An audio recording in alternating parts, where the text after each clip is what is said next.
Shalom, Bapak Ibu Saudaraku terkasih di dalam Tuhan Yesus. Kita berjumpa kembali pada kesempatan indah saat ini. Kita mau sama-sama renungkan firman Tuhan. Patut kita bersyukur kalau pada saat ini kita boleh memasuki minggu ketiga dalam bulan Desember ini, yang merupakan bulan di mana umat Kristiani merayakan hari Natal. Dan bersyukur untuk penyertaan Tuhan yang luar biasa, kita masih tetap diberikan kesempatan untuk kita bisa mendengarkan firman Tuhan. Nah, sebelum kita mendengarkan firman Tuhan, saya ingin mengajak kita semuanya untuk berdoa. Kita satukan hati.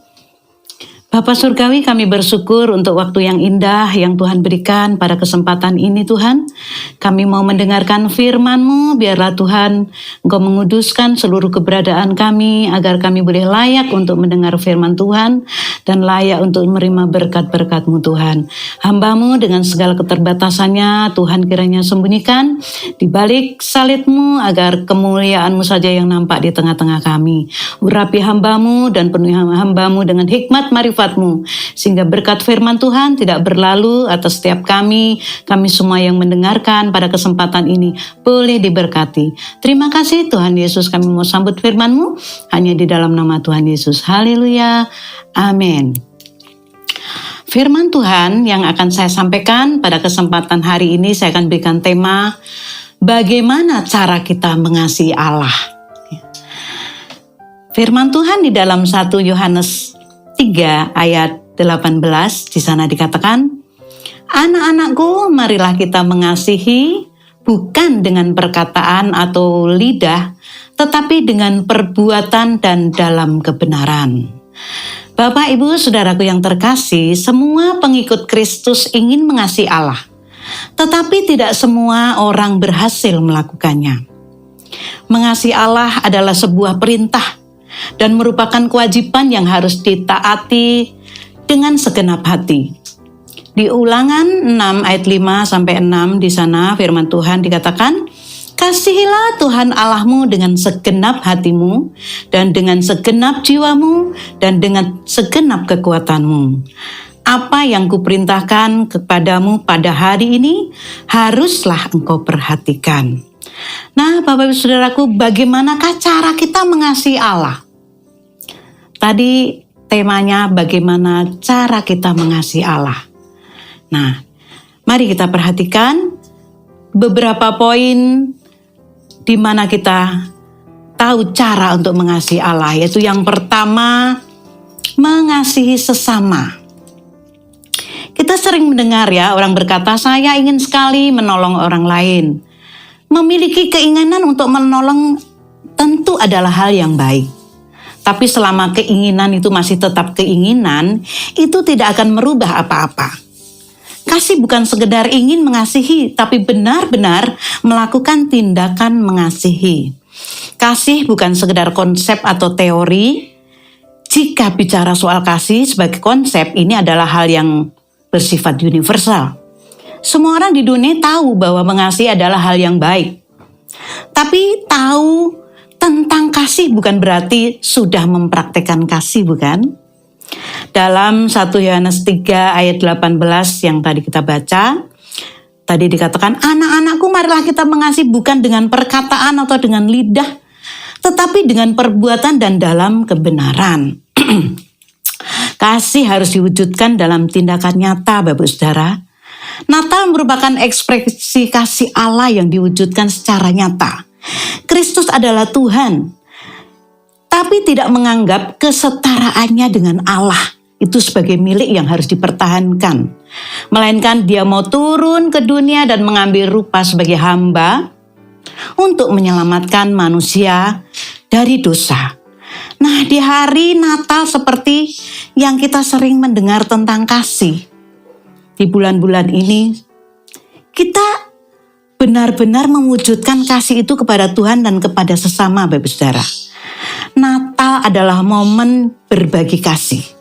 Apa yang bisa kita lakukan untuk orang-orang yang sedang membutuhkan uluran tangan kita? Ketika kita berbagi kasih, saat itulah Natal yang kita peringati di tahun ini menjadi sesuatu yang berarti. Di dalam firman Tuhan 1 Yohanes 4 ayat 21 di sana juga dikatakan, dan perintah ini kita terima dari Dia. Barang siapa mengasihi Allah, ia harus juga mengasihi saudaranya. Berlanjut di dalam Matius 22 ayat 39. Dan hukum yang kedua yang sama dengan itu ialah kasihilah sesamamu manusia seperti dirimu sendiri. Tanpa mengasihi sesama Bapak Saudara, kita belum mengasihi dan belum mengenal Allah. Sesama kita itu siapa? Yaitu saudara-saudara kita seiman, saudara-saudara kita yang belum percaya kepada Tuhan Yesus, orang-orang yang membenci kita, bisa kita katakan itu musuh kita, atau dia adalah anggota keluarga kita.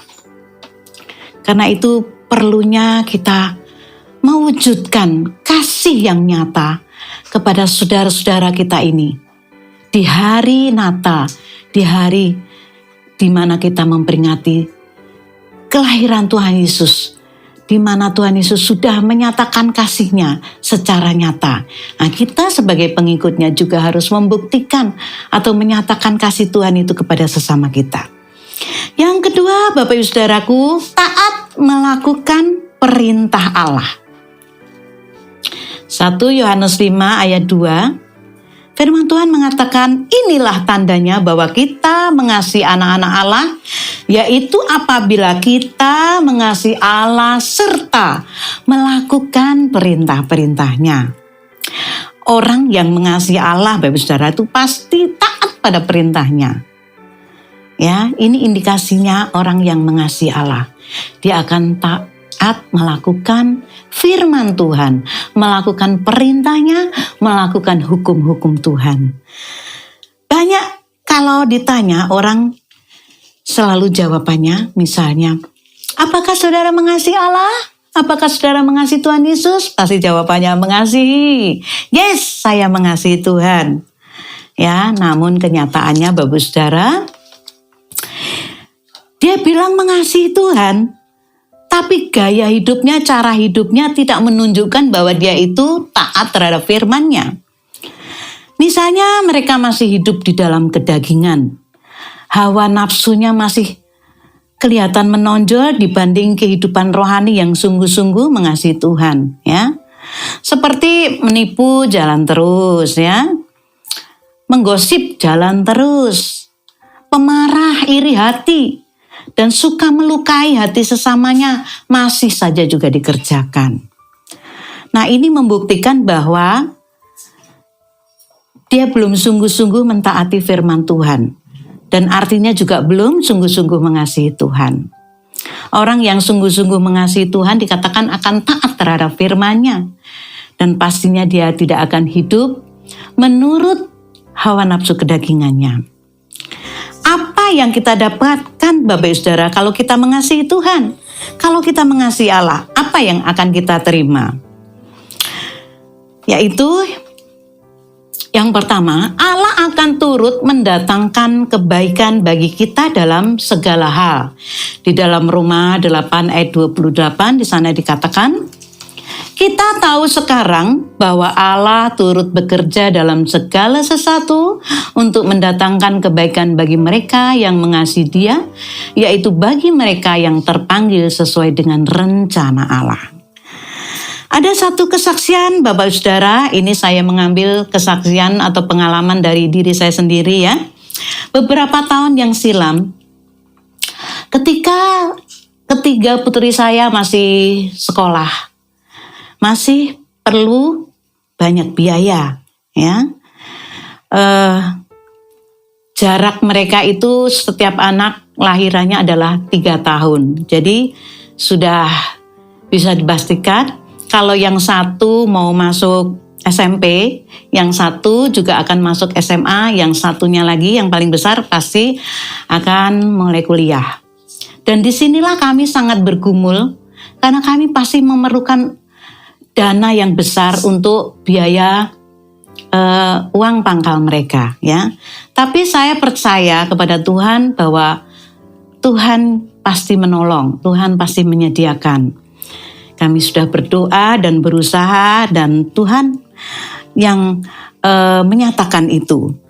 Nah, ketika kami sedang kebingungan karena limitnya sudah hampir habis, di mana saya dan suami saya harus segera menyelesaikan biaya uang pangkal. Ya, bolehlah cicilannya gitu ya. Untuk cicilan yang pertama, nanti yang kedua akan dilunasi mungkin sebulan berikutnya. Saya tidak tahu harus kemana, karena terus terang tabungannya sudah terkuras. Dan kalau mau jual barang, mau jual apa? Saya juga bingung. Kita hanya mengandalkan Tuhan, kami berdoa. Saya mengajak anak-anak berdoa. Dan suatu saat saya dikejutkan kedatangan sepasang suami istri datang bertamu ke rumah saya. Ya, kami ngobrol ya lumayan lama ya, ngobrol A dan B, ya pokoknya ada saja yang kita bisa bahas saat itu. Nah, saya juga bingung ini tumben-tumben gitu ya, nggak seperti biasanya, nggak ada nggak pernah ngubungin. Ya memang dulu belum ada kayak sekarang ini, kita bisa WhatsApp, bisa apa gitu ya, telepon gitu, alat-alat komunikasi waktu itu masih telepon rumah gitu ya. Nah itu nggak ada tanda-tanda kalau saya akan kedatangan tamu. Nah ketika mereka pamitan pulang Bapak Saudara, si istri dari tamu ini mengeluarkan sebuah amplop yang saya perhatikan tuh tebal sekali.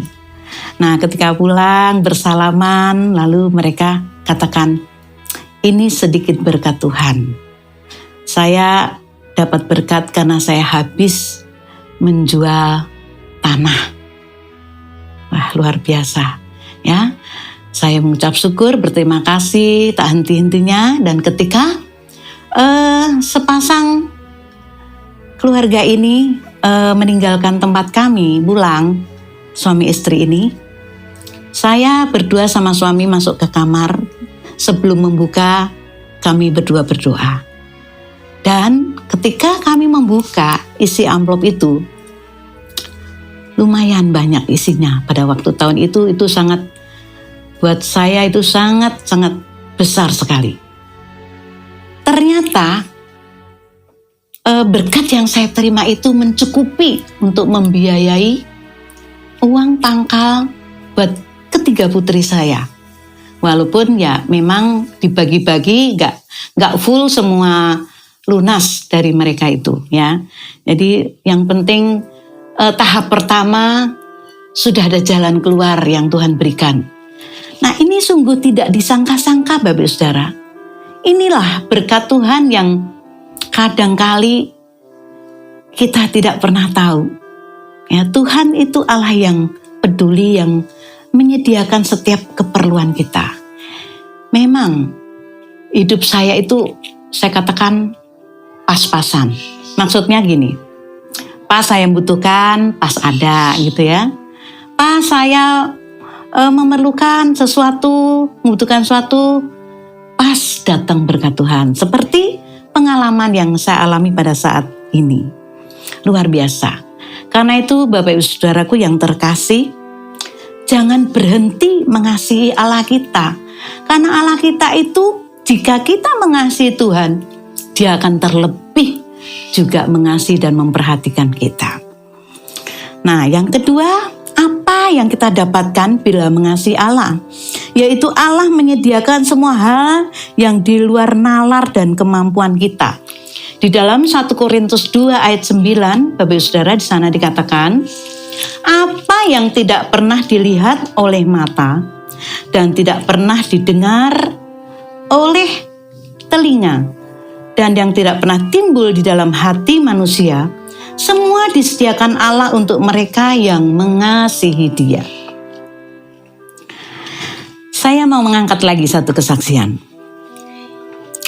Ini terjadi dalam keluarga saya. Ya, banyak kesaksian yang luar biasa yang bisa saya alami, tapi ini satu saja yang akan saya sampaikan berkaitan dengan ayat firman Tuhan ini ya. Suatu saat ada teman suami saya, hamba Tuhan juga, dia datang ke rumah. Kemudian waktu itu dia bawa mobil, terus dia mengajak kita makan di luar. Yuk kita makan di luar. Ya pastinya senang ya, anak-anak saya masih kecil-kecil waktu itu. Diajak jalan-jalan ke mall, mau diajak makan, itu pasti senang. Akhirnya kami ikuti apa maunya tamu dari teman suami saya ini. Dan sebelum makan, karena waktunya masih ada jeda 1 jam gitu ya dari jam makan malam waktu itu, tamu ini mengajak kita masuk ke supermarket. Dia membawa keranjang dorong gitu ya, yang besar. Dalam hati saya, ngapain dia belanjanya di sini, rumahnya jauh di sana gitu ya. Saya mengikuti, suami saya mengikuti, anak-anak mengikuti. Tapi si bapak ini bilang, "Bu, ambil keranjang, tolong ambil keranjang." Ya saya akhirnya mengambil keranjang. Saya pikir, waduh ini mau belanja pasti banyak belanjaannya ini. Ketika kami membawa keranjang itu, mendorong dari ngikutin di belakang bapak ini, mereka sudah masukkan belanjaan-belanjaan ke keranjang. Kalau saya perhatikan yang dibeli itu yang mahal-mahal gitu ya. Ya kalau menurut ukuran saya itu, wah saya nggak akan belanja seperti itu ya, sayang-sayang sekali gitu. Setelah perjalanan beberapa gang di tempat belanjaan itu, dia menoleh, melihat ke keranjang saya. Dan dia katakan, "Loh, ibu kok keranjangnya masih kosong?" Ya saya nggak tahu bapak mau belanja apa. Saya jawab seperti itu dan dia katakan, ibu pilih apa yang ibu mau beli. Ya, ibu belanja aja apa yang ibu butuhkan. Wah, luar biasa sekali ya. Akhirnya ya saya karena diperintahkan, sudah dapat mandat seperti itu, saya lakukan. Nah, anak-anak juga ikut masukkan, misalnya dia suka coklat, suka keripik-keripik dan sebagainya, apa yang dia suka dia masukkan. Saya juga masih milih yang kira-kira jangan sampai memberatkan bapak ini nanti kalau dia akan membayarnya. Nah, pas sudah hampir 1 jam keliling-keliling di mall itu, dia memperhatikan lagi keranjang saya dan dikatakan, "Ibu belanja apa sih?" Lalu bapak inilah yang akhirnya ngambil belanjaan-belanjaan dan dimasukkan ke keranjang saya, memenuhi keranjang saya dengan belanjaan-belanjaan yang kira-kira bisa cukup untuk 1 bulan. Seperti itu ya. Luar biasa sekali Bapak Saudara. Ketika bahan-bahan makanan, kebutuhan pokok di rumah saya habis, saya hanya berdoa, "Tuhan, susu buat anak saya sudah habis," dan sebagainya. Saya hanya mengeluh kepada Tuhan. Dan Tuhan memakai hamba Tuhan, tamu saya ini, untuk mencukupi keperluan saya. Saya percaya Bapak ini pasti digerakkan oleh Roh Kudus untuk menyalurkan berkat-Nya kepada saya. Karena Tuhan memberkati kita nggak akan langsung menjatuhkan dari langit Bapak Saudara. Kalau misalnya saya butuh beras, dan beras itu dijatuhkan dari langit, pasti akan membahayakan isi rumah saya. Gentengnya pecah dan sebagainya, mungkin akan ada orang atau barang-barang yang kejatuhan menjadi pecah, menjadi rusak dan sebagainya. Itulah cara Tuhan memberkati kita dengan luar biasa. Yang ketiga, Bapak Saudaraku, apa yang kita dapatkan bila kita mengasihi Allah, yaitu dikenal oleh Allah. Dalam 1 Korintus 8 ayat 3, tetapi orang yang mengasihi Allah, ia dikenal oleh Allah. Menyenangkan sekali Bapak Saudara. Bila kita bertemu dengan orang yang terkenal misalnya, orang penting, dan ketika kita menjumpai dia mengenal kita. Misalnya tokoh-tokoh masyarakat, orang-orang penting di negara kita, presiden, atau mungkin artis-artis penggemar kita. Baru ketemu beliau-beliau ini kita sudah luar biasa senang. Karena mereka mengenal kita ternyata. Apalagi kita dikenal oleh Allah. Raja di atas segala raja. Allah sang pencipta langit dan bumi. Allah yang perkasa, Allah yang dahsyat dan luar biasa. Tentu kita senang ya Bapak Saudara dikenal oleh Allah kita. Yang keempat, kita akan menerima mahkota kehidupan. Di dalam Yakobus 1 ayat 12, berbahagialah orang yang bertahan dalam pencobaan. Sebab apabila ia sudah tahan uji, ia akan menerima mahkota kehidupan yang dijanjikan Allah kepada barang siapa yang mengasihi dia. Luar biasa ya. Jadi kalau kita bertahan, menghadapi situasi yang saat-saat ini begitu sulit, kita menghadapi berbagai ujian dan pencobaan, kita bisa sabar, kuat, dan tabah menghadapinya, maka janji Tuhan, Dia akan memberikan mahkota kehidupan. Ya, tentunya mahkota kehidupan ini kita akan terima ketika nanti kita sudah bersama-sama dengan Tuhan di rumahnya, yaitu surga yang mulia. Seperti lagu nyanyian anak-anak sekolah minggu yang juga saya sering kenal, sering ajarkan kepada anak-anak sekolah minggu atau murid-murid saya di sekolah, yaitu di surga nanti kita berpakaian putih dan memakai mahkota. Di surga nanti pakai baju putih, atas kepala mahkota emas. Luar biasa, kita mendapatkan mahkota dari Tuhan. Betapa senangnya Bapak Saudaraku, kalau janji Tuhan ini benar-benar kita dapatkan, asalkan kita sungguh-sungguh mengasihi Tuhan. Karenanya jangan berhenti mengasihi Tuhan Allah kita. Dengan cara yaitu mengasihi sesama kita, mengasihi saudara-saudara kita seiman, mengasihi keluarga kita. Ya, sangat tepat sekali di bulan Desember ini, di mana kita merayakan hari Natal. Mari kita buktikan kasih Tuhan yang sudah memenuhi hidup kita ini, kita juga belajar mengasihi orang lain lewat tindakan yang nyata. Puji Tuhan kalau di gereja kami di bulan Natal ini juga mengadakan aksi sosial Bapak Saudara. Walaupun gereja kita bukan gereja yang besar dengan dana yang besar, tapi kita melatih setiap anggota jemaat untuk bisa berbagi kasih, untuk mengasihi saudara-saudaranya dengan cara kita membagi sembako, kita memberikan souvenir, dan memperhatikan anak-anak sekolah minggu. Inilah cara kita untuk membuktikan bahwa kita mau melakukan tindakan kasih. Ya, seberapa yang bisa kita berikan, saya percaya itu sangat akan memberkati setiap jemaat yang menerimanya. Puji Tuhan, Bapak Saudara, inilah firman Tuhan yang bisa saya sampaikan pada saat kesempatan ini.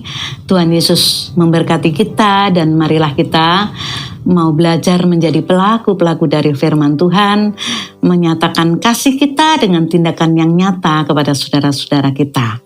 Amin untuk firman Tuhan. Mari kita bersatu di dalam doa. Bapa di dalam surga, terima kasih untuk firman Tuhan yang saat ini boleh kami dengarkan ya Tuhan. Tuhan mengajarkan kami bagaimana cara kami mengasihi Engkau, yaitu dengan cara kami mengasihi sesama kami, melakukan perintah-perintah-Mu ya Tuhan, dan juga kami mau terus mengenal Engkau lebih dalam lagi. Terima kasih Bapa, terima kasih Tuhan Yesus. Biarlah firman Tuhan ini bukan menjadikan teori atau pengetahuan semata, tetapi kami benar-benar mempraktekkan firman-Mu di dalam kehidupan kita sehari-hari. Terpujilah nama-Mu Tuhan, inilah doa ucapan syukur kami, yang semuanya ini kami minta hanya di dalam nama Tuhan Yesus. Haleluya, amin.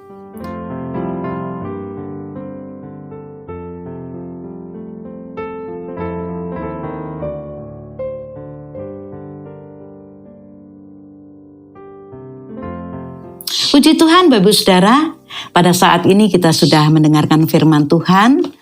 Biarlah setiap kita boleh diberkati oleh pemberitaan firman Tuhan pada kesempatan indah hari ini. Dan sebelum saya menutup dengan doa berkat, saya mau mengingatkan buat kita semuanya, kita akan tetap mematuhi protokol kesehatan dan jangan lupa memakai masker, menjaga jarak, mencuci tangan sesering mungkin, dan jauhi kerumunan-kerumunan. Lebih baik kita berdiam diri di rumah dan terus kita belajar untuk mendengar dan taat terhadap firman-Nya. Mari kita mengangkat tangan kita mau mendapatkan berkat dari Tuhan. Tuhan memberkati engkau dan melindungi engkau. Tuhan menyinari engkau dengan wajah-Nya dan memberi engkau kasih karunia. Tuhan menghadapkan wajah-Nya kepadamu dan memberi engkau kasih damai sejahtera. Kiranya damai sejahtera dari Bapa di surga melalui anak-Nya yaitu Tuhan Yesus Kristus dengan persekutuan oleh Allah Roh Kudus terus menghibur, menguatkan dan memberkati kita semuanya dari saat ini sampai Maranatha Tuhan Yesus datang kali kedua menjemput kita para salehnya. Terima kasih Tuhan. Haleluya. Amin. Salam Mazmur ya. Yes, maju terus.